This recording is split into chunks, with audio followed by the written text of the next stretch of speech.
Hello, Women in Construction, and thank you for having me here today. The experience and the expertise and the lineup of speakers at this conference is incredible. So I'm really excited to be part of the group. I'm also excited because I get to spend the next 20 or so minutes speaking about a subject that I absolutely love, which is why I live and breathe it every single day, and that is designing development deals. So I'll let you ponder for a little bit exactly what that means, just while I introduce myself, and then I'll put you out of your misery.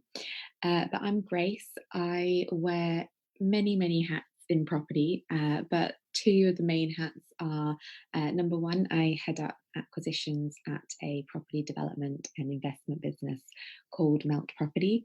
So I'm responsible for managing a pipeline of around £250 million worth of development deals, and those are a mix of residential and commercial opportunities. In addition to that, I have my property business, which is called Ballantyne Group. So I rarely have enough time to sleep or have a social life, but I definitely wouldn't have it any other way. So, designing development deals. What's it all about and why is it important? Well, there's something that I say a fair bit, and that is there is a lot that goes into a successful property development project that has absolutely nothing to do with digging a hole in the ground. And in fact, the construction work that takes place on site is just one part of the end to end development journey. So before we get to this point, there's a whole lot of work that goes into these projects up front that quite often goes unnoticed, but is absolutely critical to the project's success. And that's the stuff that happens here in the acquisition phase where the development journey begins. So, a developer's role is to take that site from the very first point of contact that we have with it, right through the construction phase. And then the true test is taking it to a successful exit, which is either making a profit on the sale or retaining and refinancing the units for rent.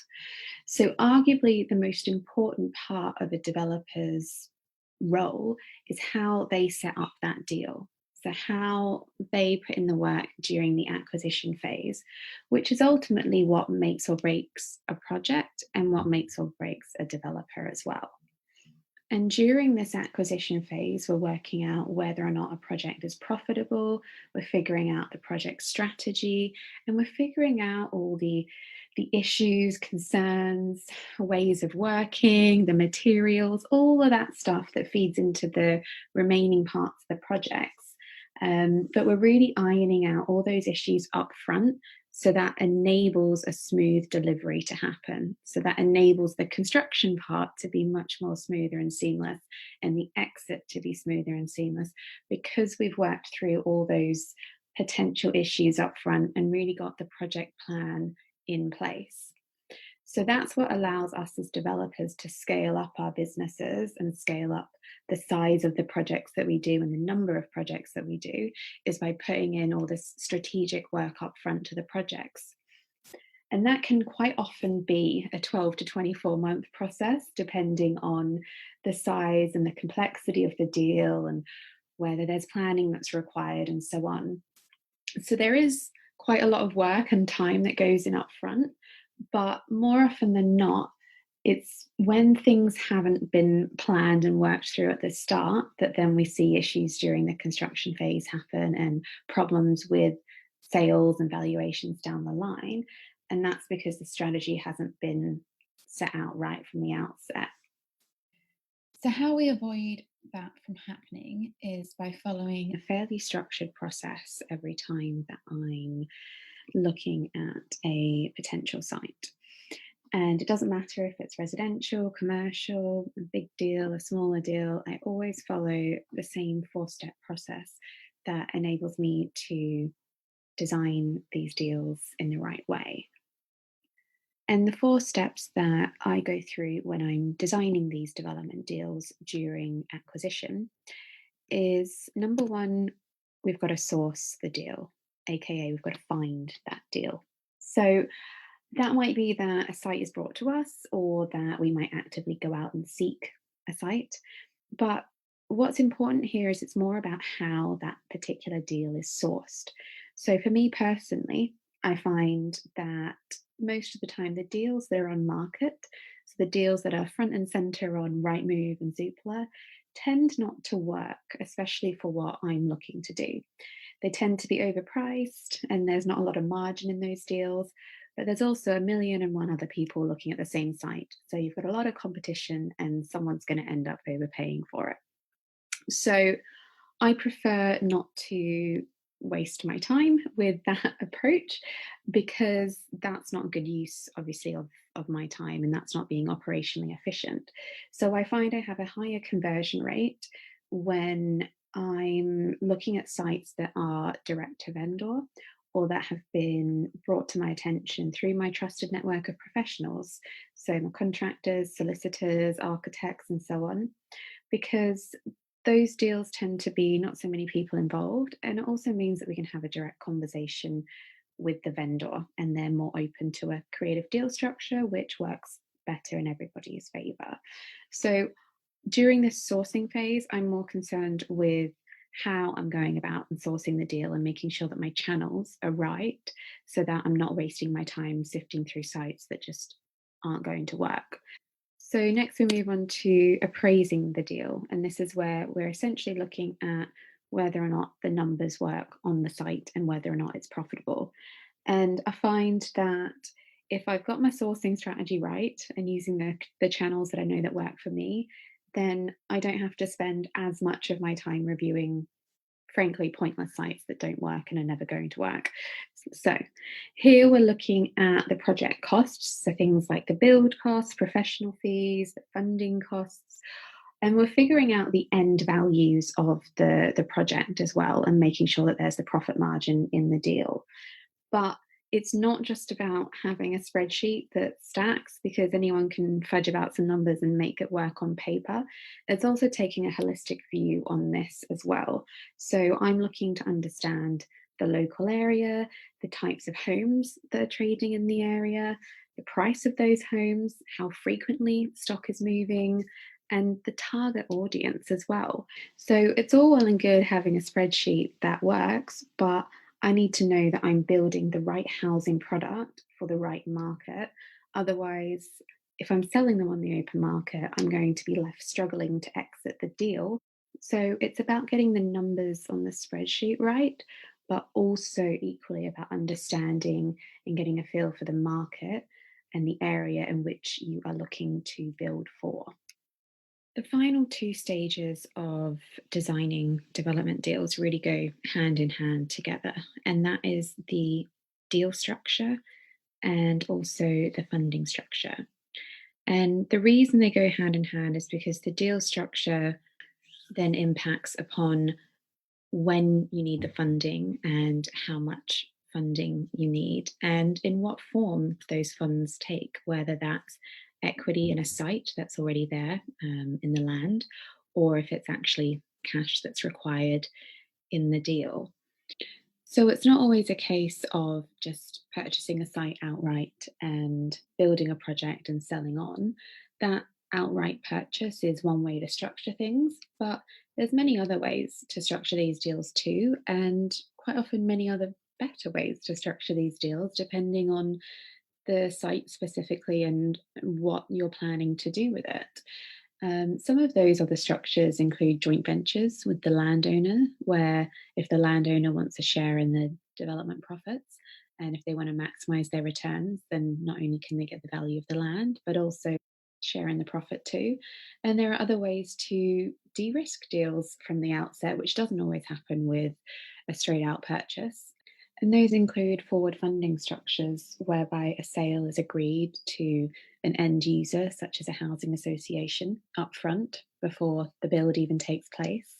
And that way, the project or an element of the project is de risked from the outset. because we've got an exit to the deal secured, and therefore our bank lending and equity funding doesn't need to be highly leveraged.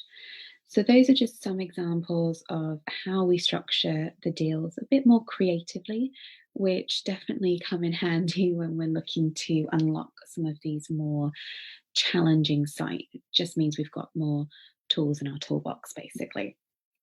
But when I'm going through these steps in designing these development deals, there are two main goals that I'm trying to achieve that are always at the forefront of my mind when I'm going through this process. And those are number one, I'm always looking to maximize the project return.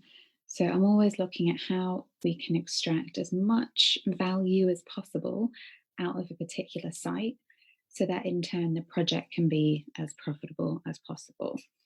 However, at the same time, I'm also looking to minimize my risk. So we're not looking to make any foolish decisions, and we're looking to keep all stakeholders as safe as possible in the deal. So it is a constant balancing act between the two. Because as developers, we do need to push the boundaries a little bit in order for us to minimize the risk. However, if we end up pushing things too far and try and cram as many units as we possibly can on a site, then actually all that does is increase our risk. Because if you think about it, if we try to put too many units on a site, then is that really a desirable place for people to live? Is that what the market wants? Quite possibly not. And all that's going to end up happening is that we're going to have to do several price reductions, and our pound per square foot is going to go down, and our profit margin is going to go down. So we've actually increased our risk there by not really listening to the local market and trying to be greedy. So it is a fine balance between the two, but that's why it's important to put so much work into the upfront acquisition phase so that we can reach a happy medium. Okay, so let's take a look at how some of this stuff works in reality. So, this is a case study of a site that I'm currently working on in Surrey. It's the end yellowish building there. And this one actually came about through a contact that I'd met at some networking events. And I'd known him for a couple of years. And turns out he's been trying to build this site, I think, since about 2015, 2016. But he's really struggled to do that because he can't get the funding because he's not a developer. So then he's not been able to proceed with the project, nor is he probably the best placed party to build out the project, considering experience levels and so on. So from the outset, we actually knew the deal structure and how it was going to be funded because he was looking to do this as a joint venture with a developer because he wants to share in the development profits at the back end of the deal. So we knew how it was going to be structured. We knew that the bank lending would be a little bit lower leverage because there's equity there in the site that we can bring into the project. And we did all of that before even actually doing the appraisal, because if you've got a landowner that's willing to work with you and to structure things in a way that's mutually beneficial, then actually the appraisal is something that happens afterwards. So, because he'd got the consents quite a while back as well, we're now having to go back around and change some of the things that were done to make it a smoother build process, but also to reduce costs and maximize the end values as well. So we're looking at less expensive materials that we can use on the development. We're looking at a different solution for the foundations and also potentially changing up some of the internal layouts to extract more value from those units and from the space that's there. So we're spending a little bit, but that's to maximize our return and to minimize the risk that's involved as well with the project. And the great thing with this one is that our exit is secured. So the landowner actually wants to be the end buyer, I guess you could say, for this development. So instead of us having to find 9 buyers for the flats later in the project on the open market, there's actually 1 buyer rather than 9, and that's the landowner, and that's agreed upfront, so it de-risks the project. And there's one question that I ask myself as I go through this acquisition process, and that's not why on earth am I doing this? Although that does come up a fair bit. But the question is, how can I add value? So I'm never really looking at things and taking them at face value. I'm always looking beyond what's already there. So whether or not something already has planning consent for X amount of units, I'm always seeing, okay, how can I better that? What can I do to improve and enhance upon that? And yes, it improves profits and all of that fun stuff, but it also improves the quality of the design and the quality of the lives for the people who live in that building as well. So that could be changing up internal layouts to make it a better use of floor space.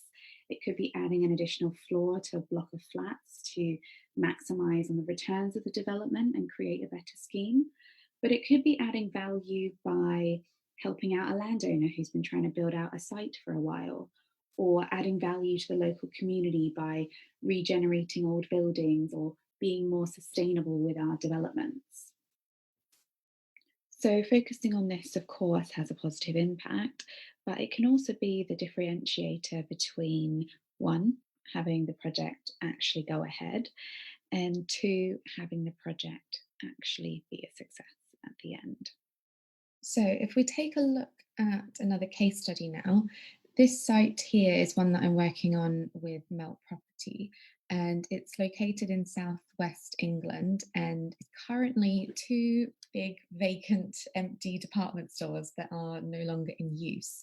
But with what we're planning to do with it, we should achieve a GDV of well in excess of £20 million. So, in terms of the sourcing of this one, this is a JV with the landowner. So, it was direct to landowner or direct to vendor. And I definitely can't take credit for that. That was someone else in the team that had that existing relationship. And as I said, it's a huge building, it's these two department stores. So, to put that into context with the plans that we're looking at doing, that would create in excess of 100 flats plus basement plus ground floor space. And that was if it was all to be residential. But on paper here, so 100 flats would work on a spreadsheet if we look at the GDV versus the build costs, project costs, blah, blah, blah, all of that. And if we put that into an appraisal, but 100 flats in this whole building being sold on the open market isn't actually quite the right solution for this site because there's not the demand in this specific location for all of those 100 one and two bed flats to go into the market, especially not at the same time. But because it's a conversion, generally you don't really do phasing with the conversion of buildings. So if we were to do all 100 units, open market and so on, we would probably be left struggling to sell a big chunk of those units. And we'd probably have to do several price discounts, a bit like what I was saying earlier on in the presentation. And there's also in the basement only parking for about half of the units. I think we have about 50 parking spaces that we can fit into this site. So any flats which don't have parking tend to be less desirable and you'll get less money for those, especially when there are other schemes in the area that do have parking. So it's about weighing up everything else that's going on in the area. And we're also probably not going to get residential here on the ground floor because it's in the town centre in an urban area. So they'll be looking for an active use there, probably commercial of some sort. So with sites like this, especially town centre ones where you can do a little bit more with them other than just the stock standard residential, it can be a bit more interesting and exciting, and you can get a little bit more creative with what you can do with these types of schemes because it's not so black and white as to, oh, okay, it's a residential area, we'll just build 9 flats. It's more, okay, what works right for this area and how can I structure this in a way where it fits the community, but it also makes it a viable project so that we can actually crack on and do the build. So my task with this was to assess all the possible different end uses for the site and come up with a solution for what we could make work. And that's not just one solution, there's a whole number of them that we have been looking at. So with this one, what we're looking at as the best sort of first case scenario of what we would do with the site and how we're progressing it is to have a structure similar to this. So basement level we know as parking, and around 50 odd parking spaces, maybe room to squeeze in a little bit more or to have some element of the ground floor co-working as well beyond the basement. So ground floor to be co-working space, which we're speaking to a number of operators on at the moment. And that's because ground floor generally they prefer that to be some form of active use, like I mentioned before, and it's in the town centre as well. And then the upper floors, which is where we have space for around 100 odd units of residential accommodation, what we're looking to do with that is to have about half of it be open market residential that we would sell on to the likes of first time buyers and young professionals. And that's around 50 units. And that doesn't overstretch us or overexpose us in the local market with too much risk or anything like that, because that's a decent number of units to put on at the one time here, and also as long as we do a good marketing lead up as well to that. But the other 50%, we're currently looking at a couple of solutions for that, being either affordable housing, which would be then sold on to a affordable housing provider, and we would have that tied up front so that we've got the exit secured. Or a similar thing with a student accommodation operator as well, whereby the deal would be agreed up front too, so that we've got that exit secured there. And generally, those operators have a direct relationship with the local university as well. But to recap, so the four key things that I was trying to cover, I guess, in this presentation is that for a deal to be structured and to get across the line and so that we can start works on site, we need to go through this upfront structuring process, this designing process of development deals.